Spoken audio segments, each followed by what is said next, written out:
So, hi, Blonde. We don't know each other. Just I'm a guy with a much smaller channel, put up a lot less content than you did. But I do watch your videos from time to time. I'll leave a link to a post I wrote on our blog. And if any of you guys are watching me, please ensure you subscribe to our blog, because that's where we put out a lot more content. And also, you cannot depend upon YouTube to link you to your favorite subscriber. So everyone has a Minds account now, has their own blog or their own websites, because you just can't depend on getting your information out based upon YouTube, because they can just deplatform you at any time. So I'll link you to an article I put in, because I recently late last year visited Seattle, and that's amazing.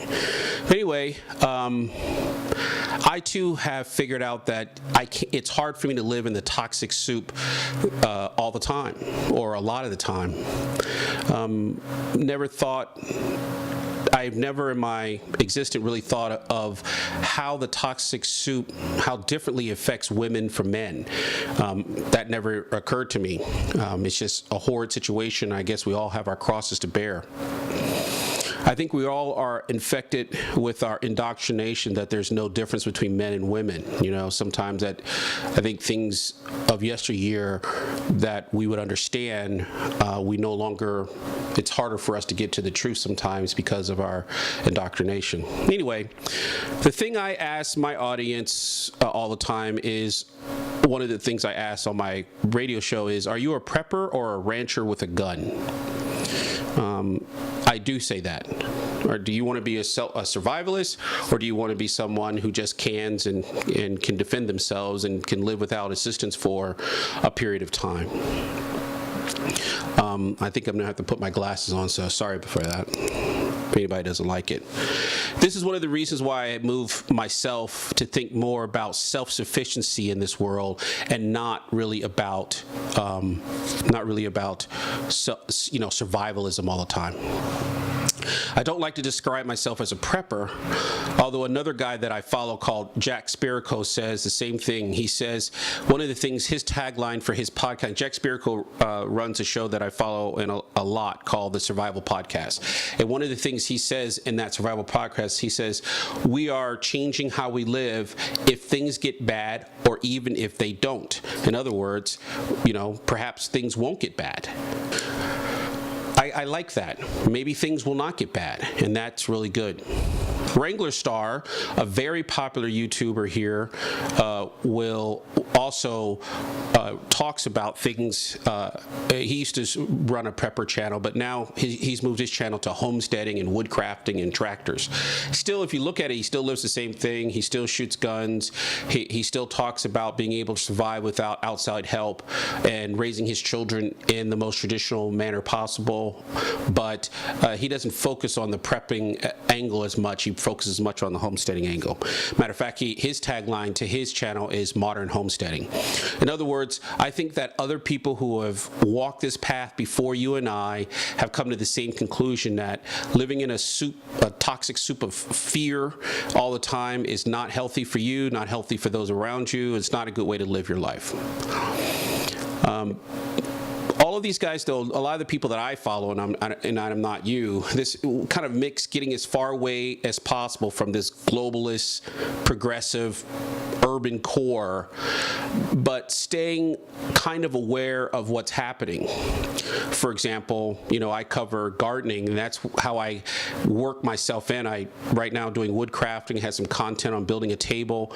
These are the things I like to focus on, but I still try to stay aware. For example, right now I have a series of videos where I'm covering South Africa that I'll link right here in this video, South Africa and what's happening there. We stay aware, even though we operate, we're doing our thing, whatever we're doing, we still stay aware of the political angle. Make my political point, I don't live in that soup.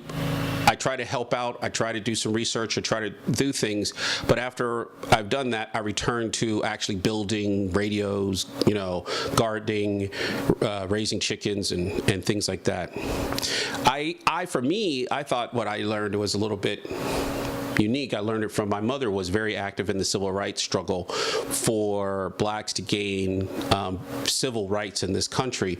And during that time, I remember she, this concept, or very early in my thing, I'm pretty sure that I got it from my mother, said, think globally, but act locally. We are aware of this political toxic soup, and sometimes we commented on it, but we're really focused on things that we can absolutely change.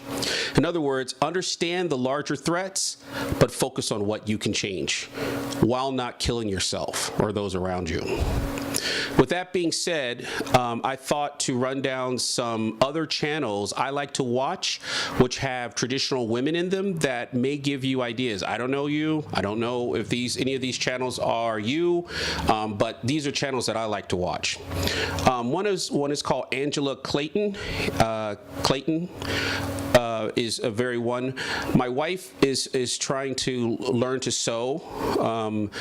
It's so amazing, all the things that we as a society have lost in our disposable lives. So I was trying to find a new sewing machine, and this woman, Angela Clayton, which I'll leave a link in the description here, she really knows about, or maybe I can put it here, I'm not sure, that she really knows about sewing machines. Based upon her recommendations, I'm looking at the Singer Heavy Duty 4423. That's what I'll probably buy my wife, based on this Angela Clayton. But take a look at her channel. If you look at her, and that's one of the things I thought that to take a look at. You oppose globalists simply by loving your nation. You oppose progressives simply by supporting freedom of speech, individual liberty. Just you piss off everyone who is a progressive or a globalist when you go outside in a dress. If you just look good and walk around in a dress, you make them angry. People who hate other people can't stand to see anybody living in a way they don't want to live in. And the globalists always claim that they're so open, and we all know they're not. They do not accept any type of dissent from their thought. One of the things that's kept me off YouTube for the last 10 days or so is because I've been attacked savagely in the papers, and I've been dealing with the outcome of that. So anyway, another female channel that I like to watch is a woman called the Crafty Gemini. Vanessa is her name. She has a lot of videos that I watch. She seems to be actually a single mother. Angela Clayton seems to be unmarried. I don't know. She doesn't put any kids on there, but the Crafty Gemini, she has a lot of homesteading videos. I've done my indoor gardening based upon her channels. Once again, simply by being a little bit self-sufficient, growing a little bit of your own food, but doing so being politically aware seems to just cause other people to react with and go crazy.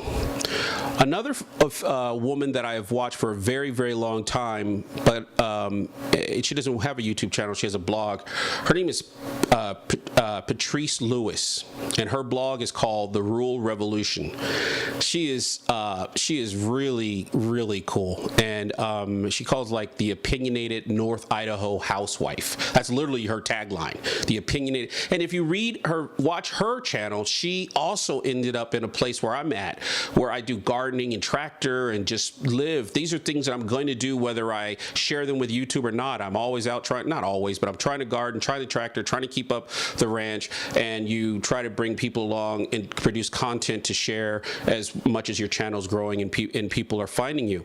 But that's absolutely, she does a really good job. She's been out there for a very long time, and if you see her, she writes sometimes politically. She's been picked up by WND, which is a great site, but most of the time she's talking about canning, she's talking about preserving food, she's talking about her gardening. These are still things, just simply being self-sufficient. Of course, I follow many male YouTubers. One of the guys that I follow, is that may be appropriate, is Townsend, Townsends, Townsends, and he's not political. He never speaks of politics, but what he does is he reminds America of his channels all documented to early 17th century and 18th century or 18th century America, and food, and mostly food, all the dishes and all the cooking and the cookbooks that are completely gone from us. Again, sometimes I think that you strike, in my world, I believe I sum up my values by by saying I defend Orthodox Christianity, classic Western civilization, and individual liberty. That's what I defend. And that may be what you stand for also.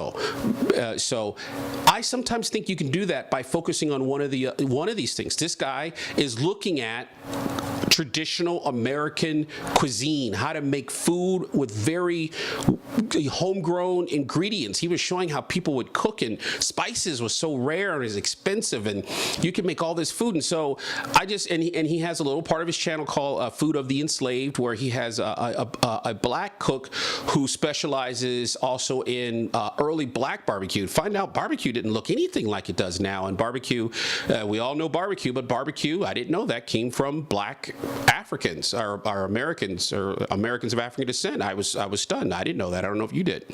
So just by understanding our roots and our folk, the culture, so it seems like the people want to wipe all that out, like to try to claim that we have no culture.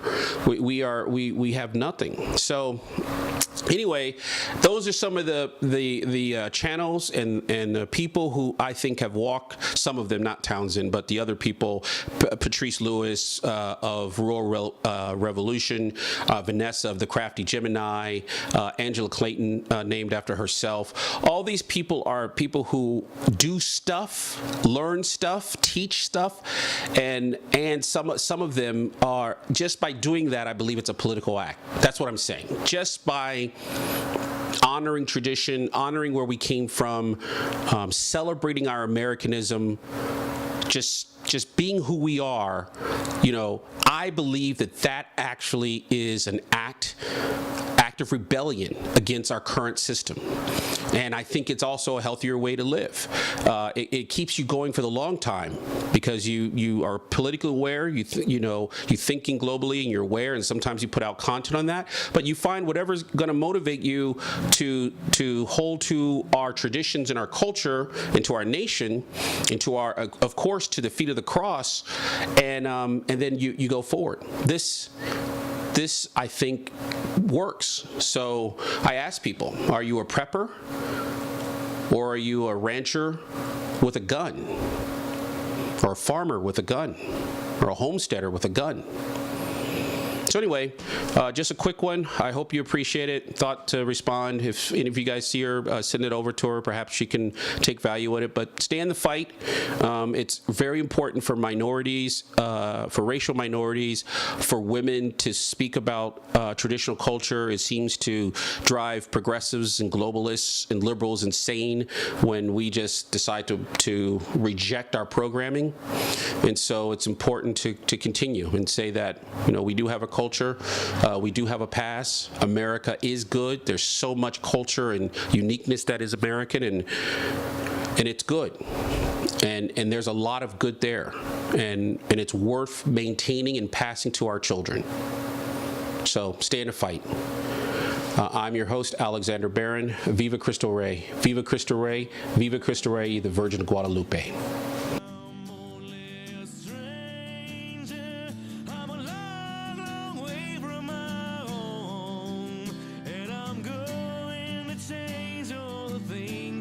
Strange